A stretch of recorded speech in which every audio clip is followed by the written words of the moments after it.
Hey everybody, what is up? Welcome back to Final Trade. We're going to take our 22nd look at Flesh and Blood sales data off of TCG Player, this time for the month of October 2023. Yes, 22 months we've been doing this now.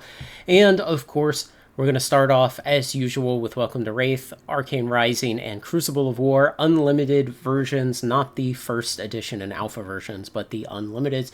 And we can see when we put the 2-month scale on the horizontal timeline here, the small price erosion of these products over the last couple of months from 82, 83 down to 75, 76, and for Arcane Rising nearly 120 down to a little over 100. And I continue to say that all early Flesh and Blood is underpriced. These first 3 sets, and then Monarch First Edition, Tales of Aria First Edition, and Everfest First Edition, they're all underpriced, and you should be putting them back in the closet right now while they're cheap. And the interesting thing is, when we go over to the month-over-month table, we can see people are not taking that advice, and the sales of actual boxes fell by 70% in October from the September numbers for Welcome to Wraith, 35% for Arcane Rising, and 68% for Crucible of War. So we can see large drops in the number of boxes sold, and similarly, the prices all fell about 10%. Of course, September average price for a box sold, October average price for a box sold, and the month-over-month percentage change, and then I just multiply those out to get the revenue numbers overall. Moving on to Monarch First Edition, Tales First Edition, and Everfest First Edition. Again, we see pretty steady prices here for Tales and Everfest, and a slight drop for Monarch from, we'll call that 104 back down to probably 84, we'll call that.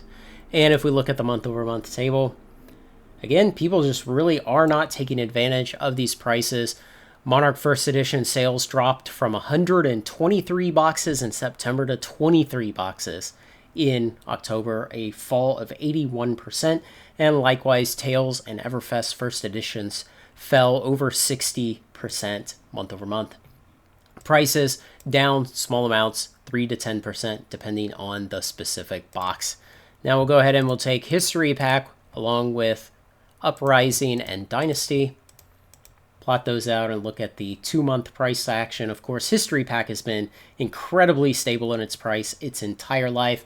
And we see that Uprising and Dynasty have come down in price. Now, this is something that we kind of expect the TCG expansion life cycle to slowly pull down the price while the products are still in print and are becoming less and less sought after because more products have come out after them. We don't really expect that with the earlier, say, first 6 expansions of Flesh and Blood because, of course, those are out of print. And so we expect that at some point, the supply will tighten up more, the prices will firm up, and then begin to rise again like they did last winter and into the spring of this year. Now, History Pack sales dropped by 40%, but the base was pretty low, dropped from 48 boxes in September down to 29 in October. Uprising went up a very small amount from 45 boxes to 56 sold on TCG Player, and Dynasty fell from 98 to 71 boxes, a fall of 28%. But of course, these prices were all very stable. History Pack not moving in average price of a box sold from September to October, and Uprising and Dynasty only falling 2% respectively. And the final 3, if we take Outsiders, Dusk Till Dawn, and Bright Lights, and we see what happens here. Of course, the yellow line of Bright Lights falling the most because it's a new set that came out. It's the beginning of that bathtub curve of the TCG expansion life cycle. And when we go over to the month-over-month table for that, we see that Outsiders fell 63% as it continues to be left in the dust as no longer the new hotness. Dusk Till Dawn fell 44%, and Bright Lights in its first month of full release gained 96% in boxes sold, nearly doubling from 191 in September during most of its pre-release to October at 375. And of course, the prices, as you would expect, came down for Bright Lights. The average box sold for 14% less in October than it did in September.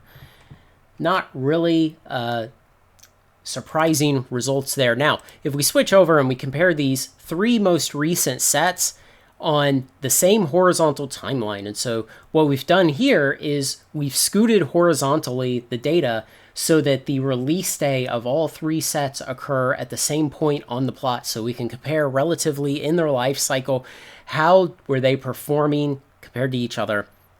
And of course, we see that nice red line healthily above the outsider's blue line, but then we see bright lights well below it. And probably the reason, as we all know, bright lights is mostly a mechanologist themed set, and maybe the thing to take away from this is don't make sets that focus primarily on one class. Maybe that's not a great idea in the long run. So, James, if you can send me any normalized data I could compare these to, I'd appreciate that. finaltradellc@gmail.com.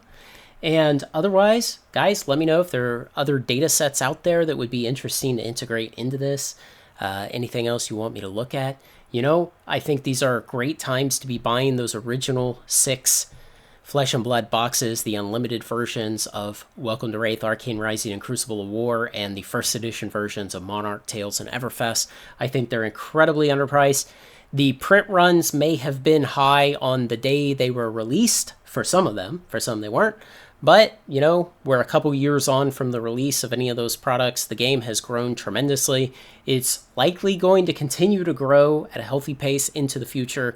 And when you look down the timeline 3 to 5 years from now, there will not be nearly enough sealed boxes of those original 6 sets still in existence. And so every day, a few more drop out of the population as they get opened, as occasionally some get lost or damaged. But 3 to 5 years from now, the populations will not be nearly sufficient and the prices will rise accordingly. So I still think there's tons of opportunity in those early boxes. I think there is an unknown amount of time to continue buying them at these great prices, but I bought a couple more boxes of Crucible of War Unlimited in October, and as we get into November with Black Friday, with end of the year inventory reduction sales, with all the other things, with just generally the wider macro economy being weak, with the TCG market in general being weak, and with Flesh and Blood itself being slightly weak, I think we're going to see a lot more great opportunities to buy those early boxes. And I definitely think you should be, because in the future, there just won't be enough of them to go around. I think Flesh and Blood has a very, very bright future ahead of it. I think it's being expertly led, and it's navigating nearly everything correctly. And where it makes a misstep, Legend Story Studios is willing to admit to it, come up with a plan of action, and execute on it to fix things.